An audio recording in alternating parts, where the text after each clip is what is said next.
네, 13번 설명하도록 하겠습니다.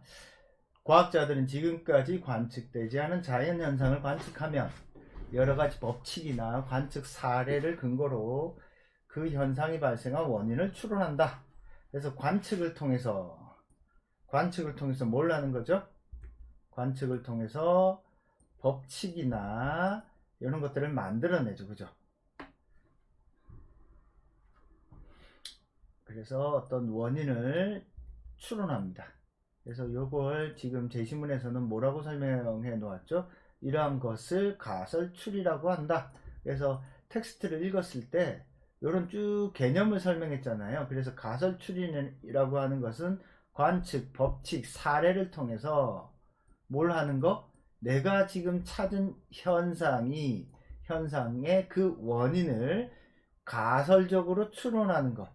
그래서 만약에 어떤 사실이 발생했을 때 그 사실의 원인은 아마 이걸 거야 라고 하는 것이 가설출입니다. 그래서 어떤 현상 E가 발생했을 때 E의 원인이라고 생각하는 가설 C, 그래서 세운 가설을 추론적인 가설이라고 한다. 그래서 가설 추리는 어찌됐건 현상이 발생했을 때 그 현상이 발생한 원인을 추리하는 거다 라고 생각을 하면 되겠습니다.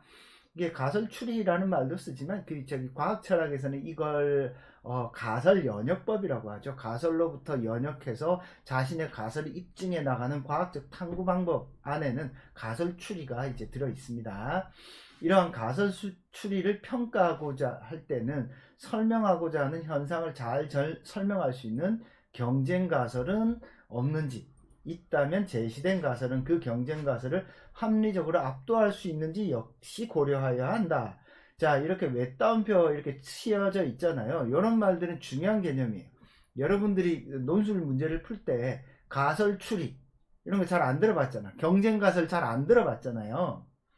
그러면은 이 두 가지의 개념을 여기 써줘야 되겠다. 중요한 말이니까.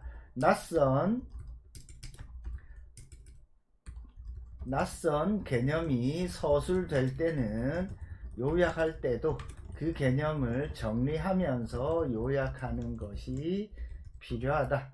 그래서 낯선 개념이 나오면 여러분들이 이 낯선 개념을 잘 알고 있다는 티를 내면서 글을 쓰셔야 됩니다. 그래야지 이 학생이 이 개념을 잘 알고 있구나라는 평가, 학생의 글을 교수님이 학생의 글을 제대로 평가할 수 있겠죠. 자, 어떤 사람이 가설을 세웠는데 그 가설이 다른 사람 또 비슷한 가설을 세웠어. 그러면 가설이 두 개, 세 개가 막 경쟁을 할 거예요. 예를 들어 경쟁을 할 거 아니에요. 예를 들어 봅시다. 빛은 파동이다, 입자다 라고 두 개가 막 경쟁하면서 싸울 거 아니야. 그러면은 어때? 그 두 가지 중에서 누가 맞는지에 대해서 추론의 정당성, 논리적 정당성, 하나의 가설을 압도할 수 있을 만큼의 설명력을 가졌을 때 하나의 가설이 이론으로 정착이 되는 거예요. 그래서 가설 추리는 개연성이 낮을 수 있다. 만약 처음 세운 추론 가설을 경쟁 가설을 물리칠 만한 근거를 제시하지 못하면 이 가설 추리는 개연성이 없는 논증으로 평가될 수밖에 없다. 이러한 가설 추리는 이례적 행위로 끝나는 것이 아니라 끊임없는 추론을 통해 가장 개연성 있는 가설을 찾아가는 과정으로서 교육적 함의가 큰 논증이다. 자, 가설 추리 요게요 논술에서 글 쓰는 거랑 똑같아요. 답이 아마 뭐냐면은 주어진 논제와 주어진 제시문으로 학생들이 어떻게 하죠? 아마 답이 이걸 거야 라고 가설을 세우죠. 가설. 그래서 제가 쓴 논술 천재 보면은 그 챕터 3에 보면은 챕터 4인가 4네요. 챕터 4에 보면은 상위 1% 부분에 대한 설명이 있어. 거기에 요 설명을 넣어놨습니다. 가설을 세우고 그 가설을 어떻게 제시문에서 찾아내서 내가 낸 가설, 다른 말로 하면 뭐죠? 답, 다른 말로 하면 뭐죠? 주장, 다른 말로 하면 논술 질문에 대한 답이 맞나 틀리나를 제시문을 통해서 확인하는 과정이죠. 그 과정에 논리성이 있다라고 하면 뭐가 된다? 똑똑한 학생. 얘 논증을 할 수 있는 학생이구나. 이 과정에서 논리성이 없다? 글짓기 잘하는구나. 글을 쓰는 게 아니라 글짓기를 하는구나, 논리를 쓰는 게 아니라 글을 만드는구나, 베껴 쓰는구나, 이렇게 판단한다는 거예요. 그래서 가설추리는 논술에서 글쓰기가 요구하는 것이다 라고 생각을 하면 되겠습니다. 그래서 퍼스는 가설추리가 새로운 지식을 창조할 수 있는 유일한 논리라고 말한다. 그래서 모든 과학적 탐구는요, 가설연역적, 가설추리의 성격을 띠고 있습니다. 자, 어떤 경쟁 가설이 맞냐 틀리냐는 쉽게 단정하지 못하죠.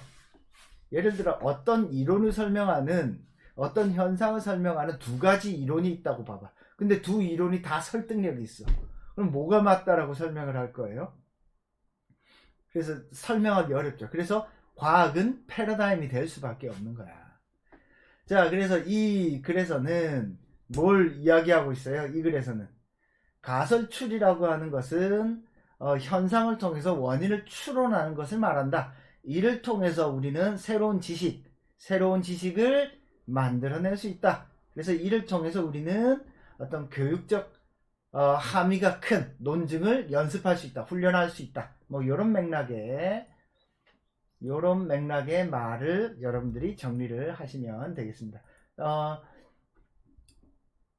이 과정을 잘 이해하면, 즉 과학적 탐구 방법을 잘 이해하면요, 논술에서 글쓰기를 잘 할 수 있습니다. 이건 제가 장담합니다. 그래서 여러분들 과학적 탐구와 관련된, 과학적 탐구가 어떤 과정을 통해서 전제되는가, 가설을 딱 세우잖아요. 이게 뭐예요? 논술 문제에 대한 답을 세우는 거예요.